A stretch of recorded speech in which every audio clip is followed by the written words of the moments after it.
We're back. Better MMA is back with another Wingstop MMA mukbang. Look, man, I enjoyed Wingstop the first time I had it. I have to admit, I enjoyed it the first time. And they got so many flavors, I thought I would try out some new ones. I got, can't even remember what I got. I got the hot honey and I believe the mango habanero. And instead of getting the regular seasoned fries, I got the Cajun fries. Because I heard some good things about those. For the bevy, kept it simple with the water. You guys know me. So much salt in these meals, you know. You need to stay hydrated.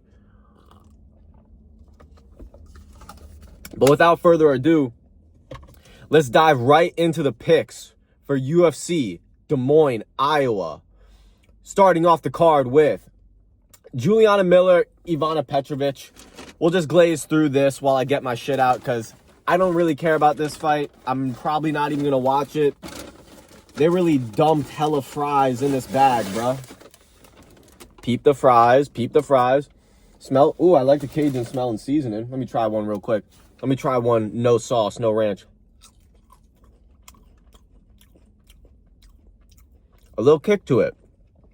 I actually kind of like that. Ooh. It makes your lips tingle. It's making my lips tingle. I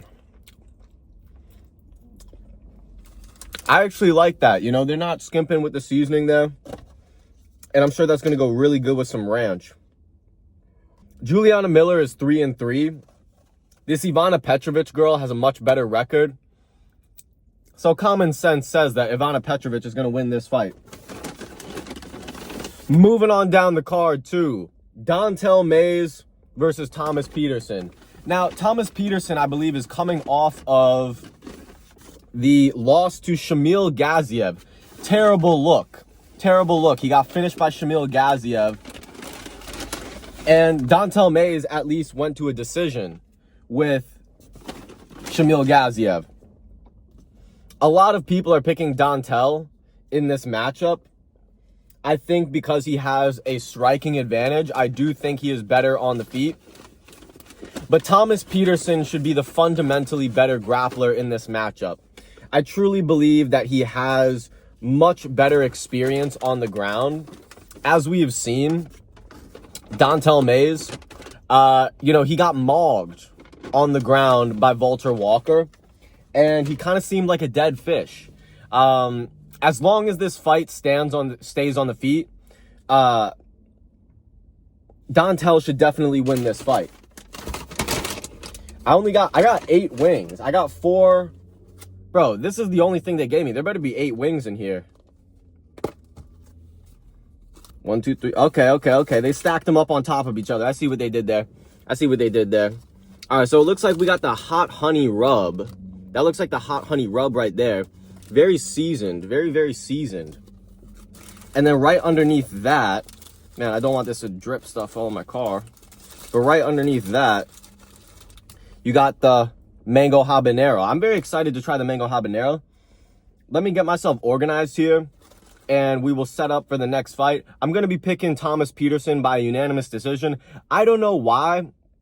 I just get more UFC vet vibes off of this guy. Dontel seems like he kind of sells a fight. You know, I don't really have much confidence in Dontel Mays from any of his performances that I've seen. So I'm going to go Thomas Peterson getting a decision. All right, we're moving down the card to Gaston Bolanos versus Quang Lee. I'm going to go through these fights real quick because I know a lot of people don't care about the short undercard. But Quang Lee versus Gaston Bolanos. Quang Lee is coming off of a knockout loss to Long Zhao.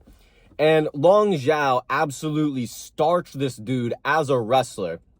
What I've learned about Quang Lee is that Quang Lee really needs his opponents to stand in front of him. They can't be all over the place, like these delicious flavors of these Cajun fries mixed with this ranch I'm about to try. Let's try out the Cajun fries with this ranch. Let's see how all over the place these flavors could be.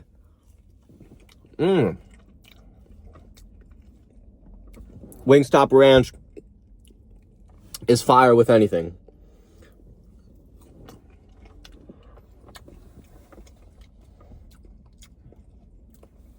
Gaston Bolanos has more tools in his bag, much better hands. I think he has a lot better head movement defensively, and I'm just going to trust him to be the more well-rounded guy. I haven't been impressed by anything Quang Le has done. He's only in the UFC because he took a short notice fight against Chris Gutierrez. So Quang Le seems like an all right dude, but he's not cut out for the UFC level. We're moving on to the next fight. We're going Gaston Bolanos by unanimous decision. Jillian Robertson versus Marina Rodriguez. Everybody loves Marina Rodriguez, right? She steals off on chicks. It looks great. Jillian Robertson is going to out-grapple her. Simple as. It's a hole in Marina Rodriguez's game. Jillian Robertson, outside of maybe Zhang Weili, is the best grappler in her division. She's got great submissions on the ground, really good top control, and she's only getting better. I got to give Jillian Robertson credit. She's been a lot better since she first came into the UFC. But we're going to move on down the card. Moving on to Azamat Bekoyev versus Ryan Loder. Ryan Loder is a D1 wrestler, very meat and potatoes. You know, he's a very talented wrestler when it comes to pure wrestling. But does this guy really have the skills to put it all together in MMA? Let's figure that out while I dive into this hot honey rub flat.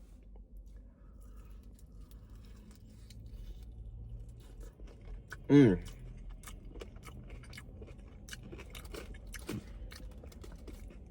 the hot honey is fire. First of all, it's hot. It's got honey on it. So it's sweet. This is actually delicious. And there's great spice here too. Like, I am not one to really handle spice very well.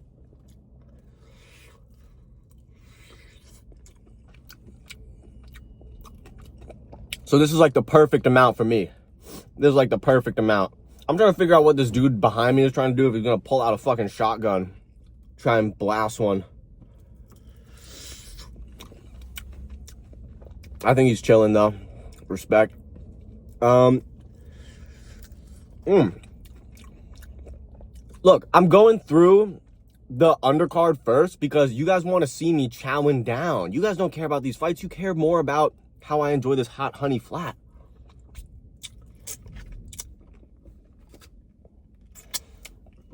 The hot honey is really good. I think I like it better than even the Korean barbecue. Hold up, is this dude about to come by my car, bro? Okay, no. I was about to say, bro, I'm just seeing what this dude is on, bro. Like, what the fuck? Bro, he's trying to walk up on me.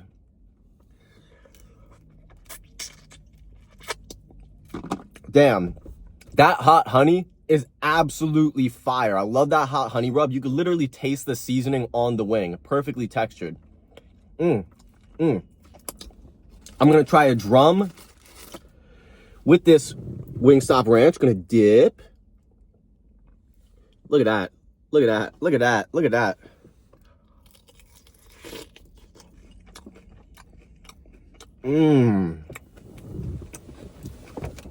Wow. Wow.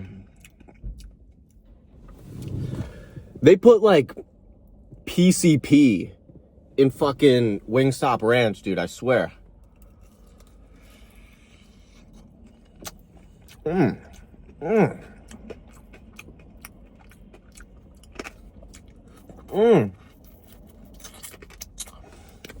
Okay, like guys, I don't think you guys don't understand the situation with this hot honey. Hot honey is seriously very hit or miss for me. This is genuinely like sweet off the rip, really nice sweet. Not like an overpowering sugary sweet though, a genuine honey sweet. Then you've got this great spice that starts tingling your lips and tingling your tongue on the back end of it, dude. Great development of flavors here. I think this might be my favorite Wingstop flavor. I'm not going to lie, dude. I'm very much enjoying these.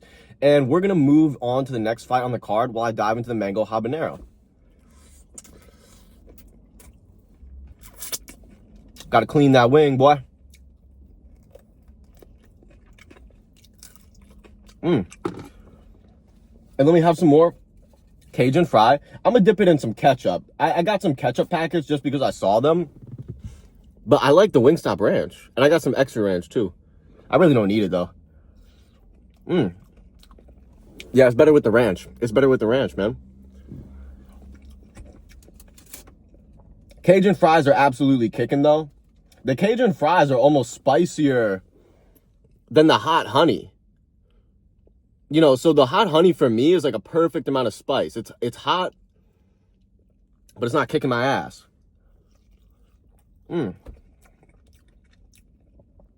Moving to the next fight down on the card. Miesha Tate versus Yana Kunitskaya, or Yana Santos. I am going to have to go with Miesha Tate, as a lot of people are, because Yana Kunitskaya may have a slight striking advantage, but she cannot fill the gap that's going to be there in the grappling. Miesha Tate is just going to simply be a better grappler, and unless Miesha Tate just looks nothing like her old self, you know, then Yana could win this fight. I'm going Miesha Tate all day. Moving on to Jeremy Stephens versus Mason Jones. Now look, if there's one thing you need to know about me, Better MMA, I'm somewhat of a romantic, you could say. I love a good story. I love a great story, a coming-of-age moment. I just love movie moments in real life. Who doesn't, man? Who doesn't? Jeremy Stephens is a Des Moines, Iowa boy. He is coming back to the UFC after having a great run in BKFC. Very tumultuous with his contract negotiation with BKFC. He wasn't happy with the money over there, but after beating Eddie Alvarez, he started to get a really, really good relationship with the promotion over there. Now he's decided to step away from BKFC, even though BKFC loves to hand out a check to these former UFC guys like Mike Perry, Eddie Alvarez, Chad Mendez, Julian Lane even, you name it. They take care of guys over there at BKFC.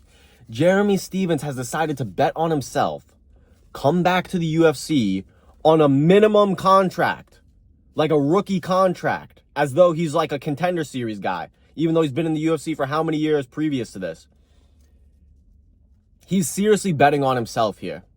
And if he loses to Mason Jones, it will be very sad. It will be very sad. Because if this is not a one-fight contract, you know, Jeremy is stuck in a very, very bad contract, and he's not going to have much, you know, of an argument to really say, hey, I deserve more money, you know, once his second contract comes around, if he loses this fight to Mason Jones. Because Mason Jones himself, he's coming back to the UFC too. But stylistically, Mason Jones is very hittable. Okay? Mason Jones, if anything, is a less clean Welsh Drew Dober. You know, he's going to come with the forward pressure. He wants to bang and he wants to brawl. He was talking in an interview that I heard, and he says, yeah, I just want to come back to the UFC and show how clean and precise I am. Clean and precise are two of the last words that I would use to describe Mason Jones. And that's no disrespect to him, but he loves to bang it out and brawl. That's where Jeremy Stephens thrives. Jeremy Stephens needs to stay on the feet. If Mason Jones starts wrestling, we're cooked. All right? We're cooked. Jeremy, duck that head, throw that overhand, baby. You're going to get the knockout in Des Moines, Iowa. We're picking Jeremy Stephens to get a first-round knockout. All right? We're rooting for Jeremy Stephens, brother. Now let me dive into this mango habanero. Why don't I? Look at that mango habanero. Smells good.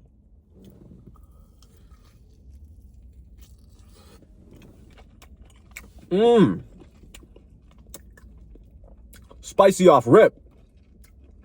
You can taste that habanero. The mango, I'm not gonna lie, I'm searching for it. I'm searching for this mango flavor. Where is it at?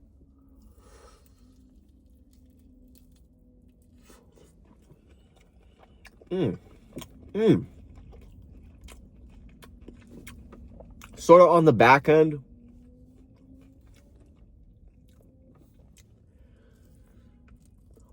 There's sort of like a fruity aroma to the wing. But I'm going to be honest, these mango habanero really aren't hitting that good compared to the hot honey. The hot honey, man, are full of flavor, super complex flavor. It's like takes you on a trip. The mango habanero are all right. You know, it's a serviceable wing. Somebody handed me these wings at a cookout. I wouldn't spit them out, you know what I mean? I would definitely eat them. Good wings, nice sticky sauce, not too savory. And that's what I like about Wingstop. It's not too savory. It's, you know, they don't use too much salt. So you're really tasting the flavors for what they are, and I respect that. Good little drumstick. Good wing.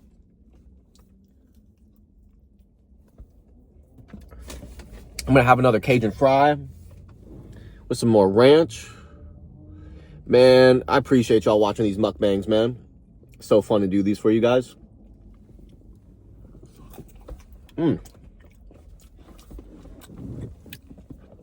Wingstop Cajun fries and Wingstop ranch are goated. I'm telling you now. I'm telling you now. Go to a Wingstop. Go to a Wingstop. All right? I'm a shareholder in Wingstop. I got Wingstop stock, boy. Go to a Wingstop, get you some Cajun fries, and dip it in that ranch, boy.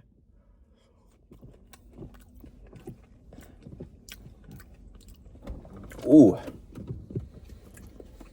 Wingstop goes hard, man. I'm not going to lie. Wingstop is pretty awesome. Moving on to the next fight down the card. Cam Smotherman versus Sir Hay City.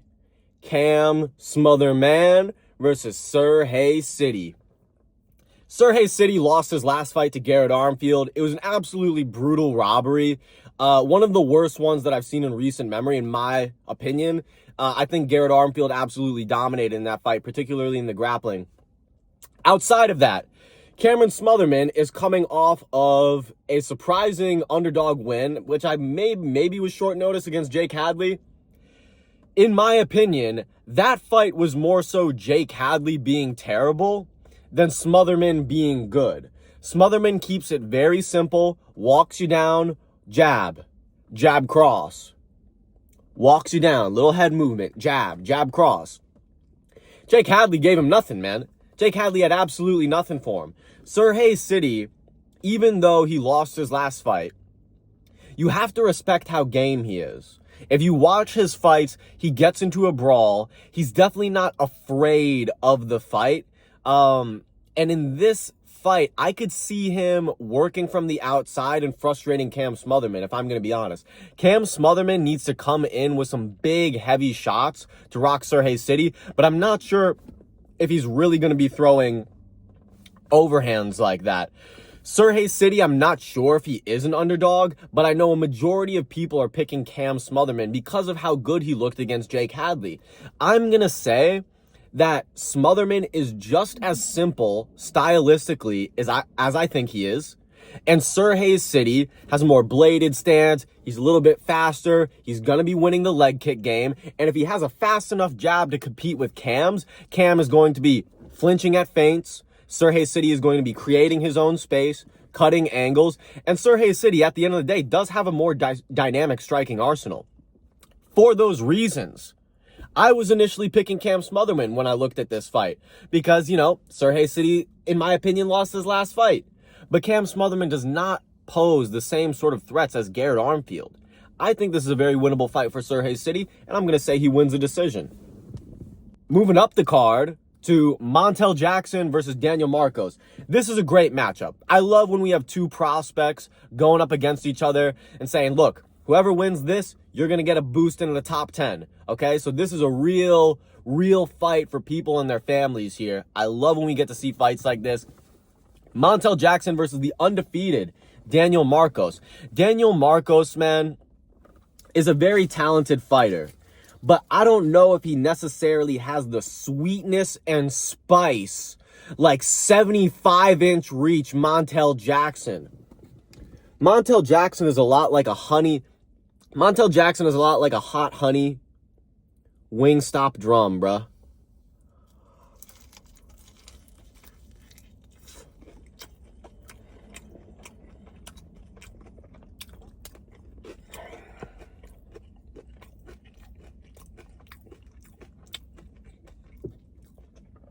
Montel Jackson is a lot like a Wingstop hot honey drumstick because he comes in there sweet, smooth, and then at the end he hits you with that spice. Ask Damone Blackshear about it. All right? The guy is real. The guy is legit. And a lot of people are picking Damone Blackshear here because he's got a crazy height and reach advantage. And Daniel Marcos himself is by no means a small bantamweight. He's got a good frame himself. But Daniel Marcos, he doesn't throw much behind his shots, and he starts to melt with pressure. If Montel Jackson could crack him with something and then go to the wrestling, I think he could win this fight easily by a decision. Montel Jackson also has the higher finishing potential. It makes sense that so many people are picking Montel Jackson, and I am as well. I'm going to pick him by a decision, but I honestly think he could get a finish here. Club and sub or a knockout.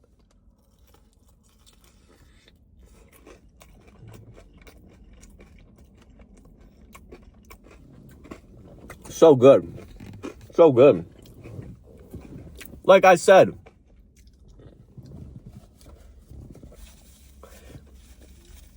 Montel Jackson comes in sweet, and he ends with that spice. He's a really soft-spoken guy, kind of a cerebral fighter. Has better grappling in this matchup than Daniel Marcos. I'm expecting Montel Jackson to show out, honestly. It's 2025. The guy isn't getting any younger. And I think it's time for Daniel Marcos to lose his... Oh, he had a very close fight with Adrian Yanez. And I don't think Adrian Yanez... I think Adrian Yanez could have pushed in that third round and beat Daniel Marcos. So as long as Montel is just hungrier than Daniel Marcos, he's ready to lose that O, man. Moving to the next fight up the card. All right, we got Santiago Ponzinibbio versus D-Rod, Daniel Rodriguez. D-Rod, I'm picking D-Rod in this matchup. It's going to be straight punches versus looping punches, and Santiago's chin has been suspect as hell lately, man. He was getting knocked out by Kevin Holland. He's getting rocked by Carlston Harris. In my opinion, Carlston Harris has literally the worst boxing in the UFC. He throws punches like that. He'll have his guard up and he'll throw it like it's a hammer, like standing hammer fist shit. Crazy. Carlston Harris was rocking him, dude. He had a war with Carlston Harris. Look, D-Rod has fought a lot of high-level competition. I believe he's fought Magny. He got knocked out by Ian Gary. He's fought higher-level competition at this later stage in his career than Santiago has. Santiago, they've been giving him some great matchups because he's a commentary guy. They want to treat him nice. But even then, he's going to war with people, man. He's barely making it out of there alive. For those reasons, I got to give it up to D-Rod. I think this might be Santiago's last fight because I don't know what he's fighting for anymore. He's just getting up there in age, getting more damage. I just think he likes the thrill of it. I think D-Rod is going to put him down. I think one of those straight right hands could, boom, sit him down and probably put Santi out. I'm not going to lie. Do not sleep on Daniel Rodriguez by KO. I'm telling you, but we're going D-Rod, baby. Moving up to the co-main event. I'm very excited for this matchup. And let me clean this hot honey real quick. The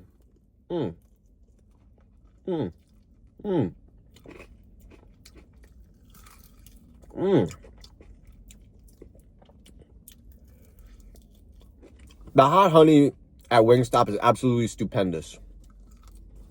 Absolutely scrumptious and stupendous. I've got one left. I'm going to save it for later because I always love having my favorite last.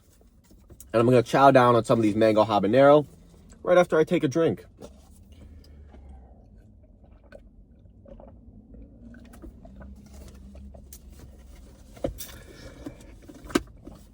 Do not pick Bo Nickel in this matchup. Do not pick Bo Nickel in this matchup.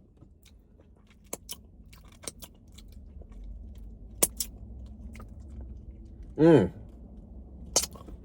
know you guys love seeing that. But do not pick Bo Nickel in this matchup.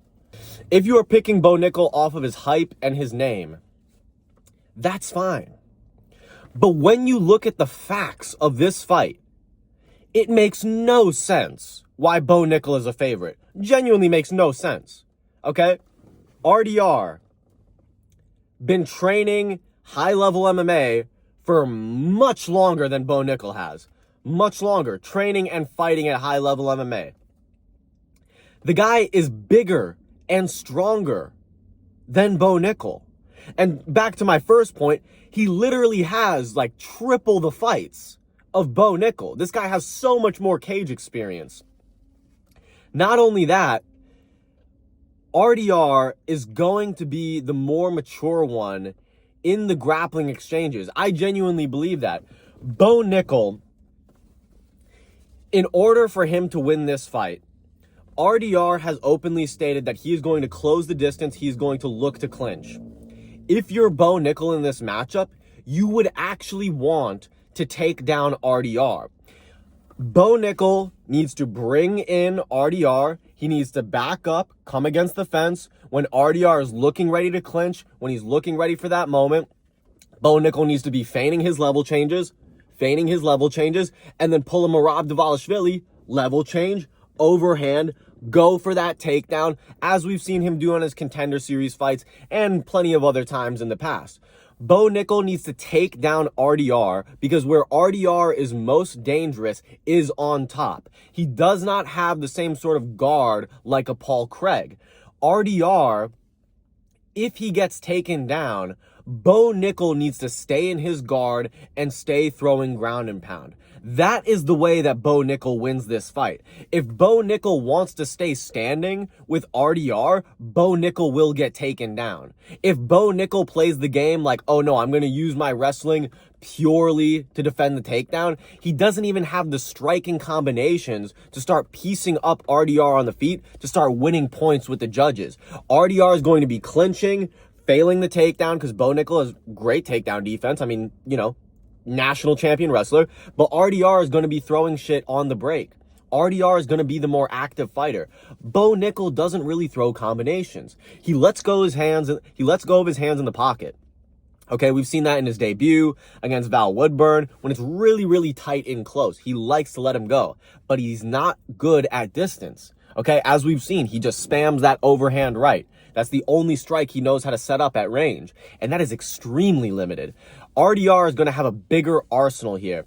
As long as RDR doesn't do some shit like in the GM3 fight where he tries a hip toss and he falls on his own ass, you know, RDR should genuinely win this fight. He's the bigger, stronger guy.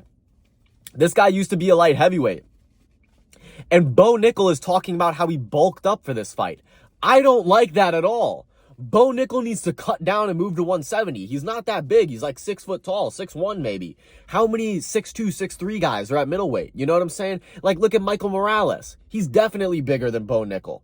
But Bo Nickel should not be getting heavier and bigger because he needs that speed in this matchup. He needs that speed. He's not going to out-strength RDR. This guy's been fighting at 205 and wrestling at...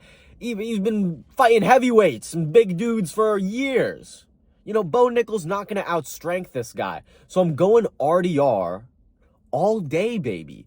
I truly think he could fluster, pressure, and frustrate Bo Nickel for about the first 2 rounds. And then they get into a clinch situation. RDR is able to end up on top. And let me tell you this, man. Look, this is just a fact of life. If RDR ends up on top of you on the ground, you're cooked. Like, he's good, guys. We have to give this guy his respect. RDR is a good fighter. And if it takes beating inexperienced 7-0 Bo Nickel to prove that to you guys, then that's what it will take. But nothing on paper, right, on paper, says that RDR loses this matchup. He's bigger, taller, longer reach, has better submissions. I'm just more confident in his submission ability on the ground. And even on the feet, he's going to be scrappier. He's going to be better than Paul Craig was. And Paul Craig is like a human punching bag, man. And nobody was impressed with Bo Nickel was able to do there. I think Bo Nickel is going to show his inexperience, and I think RDR is going to get the win. And we're going to move on to the main event. Corey Sandhagen versus Davison Figueiredo. While I move on into one of these mango habanero flats with some Wingstop ranch. Look at that. Look at that.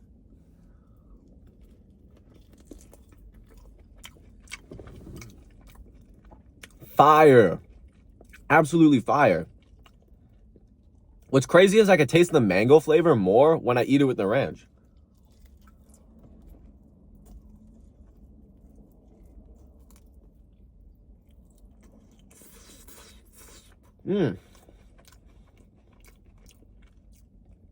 Wow, that actually is really nice. There is a mild sweetness to the mango, but it's not as abundant as with the hot honey. Again, like I said earlier, very serviceable wing.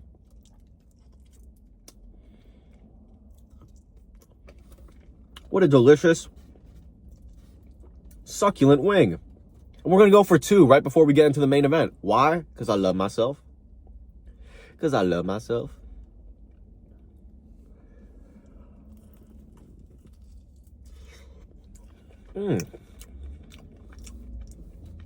Wow.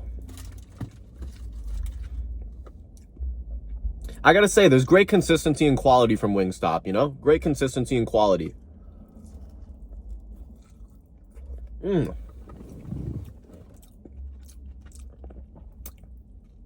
Absolutely delicious.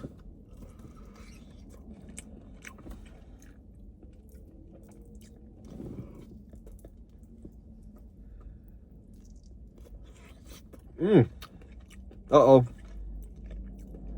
Piece of chicken fell in my ranch. Got it. With my chicken bone spoon. Nice. Nice. Yeah, there's really no need to get an extra ranch because it really lasts. But speaking of lasting, Davison Figueiredo. You know, this guy's getting up there in age, and this fight is going to show it.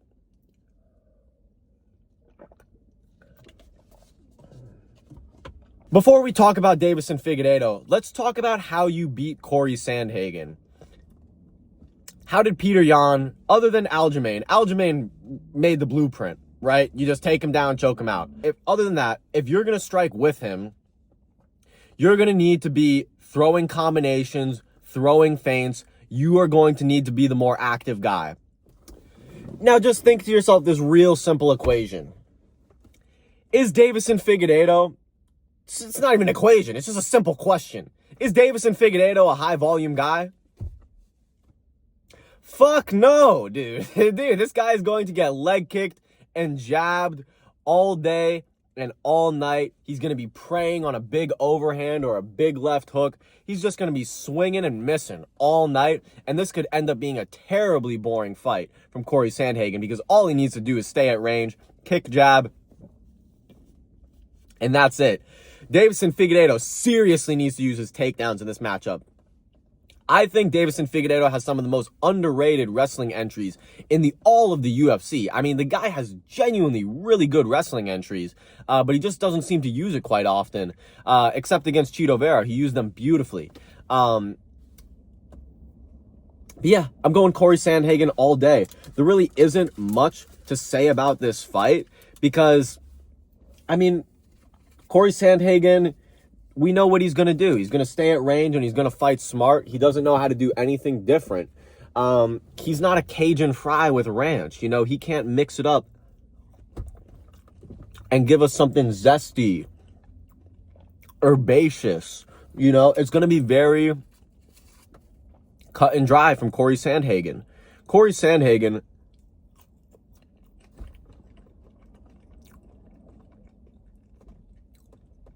in this matchup, is just going to prove to us that his stock is still where it is. Davison Figueiredo, I like him, but he absolutely got worked by Peter Yan. And you know Corey is going to take a lot of lessons from that fight and use it against Davison Figueiredo. So I'm very confident that Corey Sandhagen is going to get a dominant 5-round decision. And yeah, those are my picks, guys. I hope you enjoyed the video. Please like and subscribe if you enjoy the MMA mukbangs because I'm going to be putting them out more consistently for you guys. And yeah, like and subscribe. And if you want to continue watching me eat this mango habanero drum, feel free.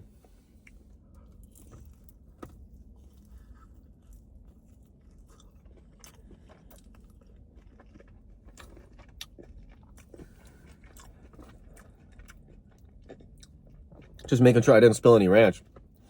Crazy. By the way, if you guys are still watching, I met Alexander Usyk today.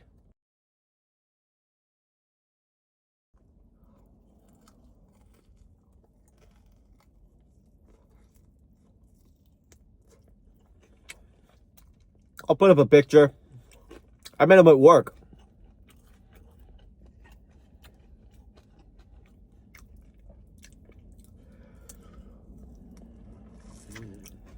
Shit was super cool. Super cool dude. He's got jokes too. He's got jokes.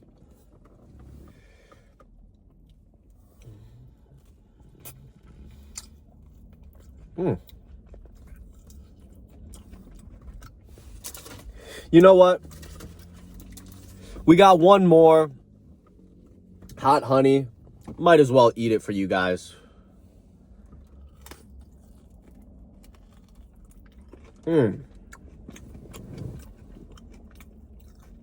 Bro, the hot honey with the ranch is crazy. Crazy flavors.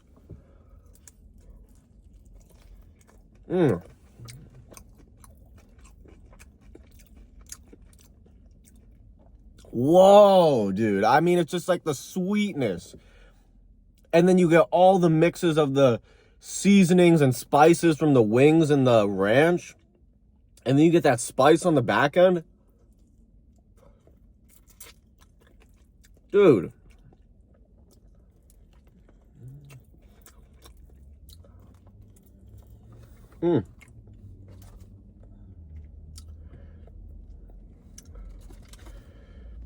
Crazy.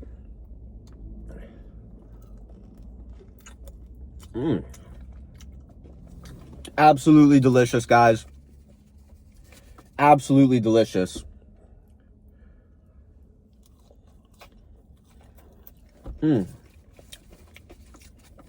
I still got hella Cajun fries. They spicy as a mug.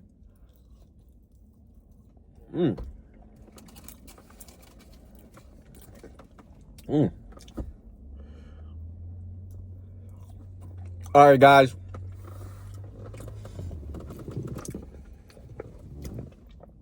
That'll be it for me. Like and subscribe. I hope you enjoyed this MMA mukbang, and we'll see you in the next one. Peace.